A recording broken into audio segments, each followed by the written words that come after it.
तो चाहे एंड्रू आए या फिर टॉम, लेकिन एक स्पाइडरमैन का होना तो काफ़ी ज़रूरी है वेनम 3 मूवी के लिए। अब सोनी पिक्चर्स इसको कैसे हैंडल करता है ये सोनी जाने, लेकिन अगर ऐसी पॉसिबिलिटी बनती है कि एंड्रू या टॉम की स्पाइडरमैन की एंट्री होती है और ये लीक तब तक बची रहती है जब तक actually movie first day first show release ना हो जाए, तब इससे बेटर बात कोई हो नहीं सकती है। यानी सोनी पिक्चर समझ गया है कि लीक्स को कैसे संभालते हैं। यानी नो वे होम वाला जो हादसा है वो दोबारा नहीं होगा। हालांकि वो काफ़ी स्वीट हादसा था क्योंकि ऑडियंस को रियलाइज़ नहीं हो रहा था कि जब तक उन्होंने बाकी दो स्पाइडरमैन को देखने लिया उनको भी कहीं ना कहीं डाउट था, कहीं ये फोटोशॉप तो नहीं, कहीं ये एडिटेड तो नहीं। लेकिन वेनम 3 एक ऐसी मूवी है जहाँ पे जो उनके राइटर्स है वो टॉम हार्डी खुद है, यानी कि वेनम पार्ट 1, 2, 3 वो खुद भी लिखे हुए हैं को राइटर के रूप में। तो यहाँ पे उन्होंने एक इंटरव्यू में रिवील कर दिया था कि उन्होंने कहानी ख़त्म कर दी है, अब इसके आगे क्या होगा उनको भी नहीं पता है। यानी कि ये मूवी की एंडिंग काफ़ी ज़्यादा इमोशनल भी होने वाली है। लेकिन आज हम लोग मूवी स्टोरी की बात नहीं करेंगे क्योंकि वो तो लीक ही नहीं हुई है। लेकिन हाँ, कल की डेट में ये पता चला है कि इसमें कितने पोस्ट क्रेडिट सीन होने वाले हैं। अभी 2 महीने पहले ये खबर आई थी कि शायद वेनम 3 में पोस्ट क्रेडिट सीन ना हो क्योंकि कहानी का अंत हो गया है और ऑडियंस को एक क्लिफ हैंगर पर छोड़ दिया जाएगा कि सोचती रह जाएगी कि आगे क्या होगा।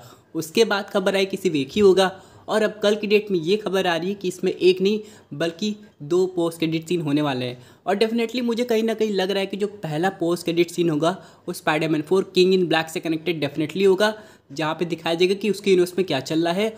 और दूसरा जो कि अभी भी कंफर्म नहीं है वो मे भी हो सकता है क्रेवन द हंटर से रिलेटेड हो या फिर स्पाइडरवर्स मूवी से। कहानी का जहाँ अंत हो रहा है वहाँ कहीं ना कहीं तो शुरुआत हो गई। तो यहाँ पे पोस्ट क्रेडिट सीन में मे भी दिखाया जाए कि आखिरकार वेनम या एडी में से कोई एक सर्वाइव कर गया और किसी तरह एमसीयू में आकर टक गया है या फिर वापस उसी यूनिवर्स में चला गया है, क्योंकि मल्टीवर्स के रूल के अकॉर्डिंग इनकर्जन तो ऑलरेडी शुरू हो गया है और उनके इफेक्ट्स दिखने लगे हैं, जिसकी वजह से हो सकता है एडी या फिर वेनम या फिर दोनों एक साथ एंड अप हो जाए दोबारा से मार्वल सिनेमैटिक यूनिवर्स में और उनके पीछे नल भी आ जाए, क्योंकि आप लोग को तो पता ही है कि नल भी एक सिंगल बीइंग है लाइक गैलेक्टस और वॉचर। यहाँ पे उसके कोई मल्टीपल वेरिएंट्स नहीं है और वो उनका पीछा करते हुए किसी भी यूनिवर्स में जा सकता है और वेनम की हाइव नॉलेज के थ्रू उसका पता लगा सकता है। लेकिन सोनी इससे पहले ये पोस्ट क्रेडिट सीन दिखाया, उससे पहले सोनी को मूवी में ये सॉल्व करना ज़रूरी होगा जो कि उसने पहले ट्रेलर में दिखाया था, जहाँ पे जो सब सिम्बियोट था जो कि बार में छूट गया था उसे वापस से कैप्चर कर लिया गया, जो कि शायद स्पाइडरमैन के साथ बॉन्ड होने वाला था। अब ये सोनी कैसे एक्सप्लेन करेगा वो तो वेनम 3 में पता ही लग जाएगा। लेकिन हाँ, इसके बाद जो भी पोस्ट क्रेडिट सीन आने वाला होगा वो स्पाइडरमैन 4 के लिए काफ़ी ज़्यादा इंपॉर्टेंट होगा। अब रही बात सेकंड वाले की, तो क्रेवन द हंटर से रिलेटेड अगर कुछ सीन दिखाते हैं तो मे भी हो सकता है वेनम की यूनिवर्स में और भी चीज़ें चलनी हो और यहाँ पे सोनी क्रेवन को भी प्रमोट करना चाहता है। मुझे कोई डाउट नहीं होगा कि वेनम 3 बिना स्पाइडरमैन के भी अच्छा कमाई कर लेगी।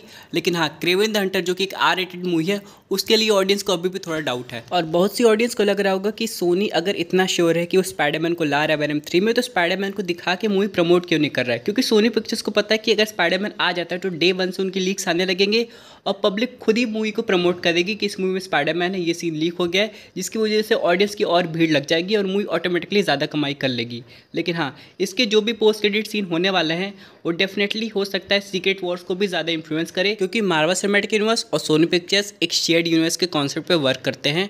तो डेफिनेटली कुछ भी हो रहा है मल्टीवर्स में, इन दोनों यूनिवर्स को इफेक्ट जरूर पड़ेगा। और जिस तरीके से डॉक्टर कॉर्नस का लिजर्ड हम लोग को वेनम 3 के ट्रेलर में देखने को मिले हैं, उस तरीके से एक चीज़ समझ गया है कि डॉक्टर स्ट्रेंज का मैजिक जो है वो ठीक तरीके से वर्क भी नहीं किया है। यानी कि जिनको जिस यूनिवर्स में जाना चाहिए वो किसी और ही यूनिवर्स में टेलीपोर्ट हो गए हैं। सिमिलरली अगर हम लोग बात करें वल्चर की, जो कि एमसीयू के स्पाइडरमैन में हम लोग को देखने को मिला था, वो भी मॉर्बियस की मूवी में हम लोग को देखने को मिला। यानी सब कुछ एक तरीके से खिचड़ी टाइप बन गया है जिसे रिजॉल्व करना काफ़ी ज़्यादा ज़रूरी है और वो सीक्रेट वॉर्स के बाद ही हो पाएगा।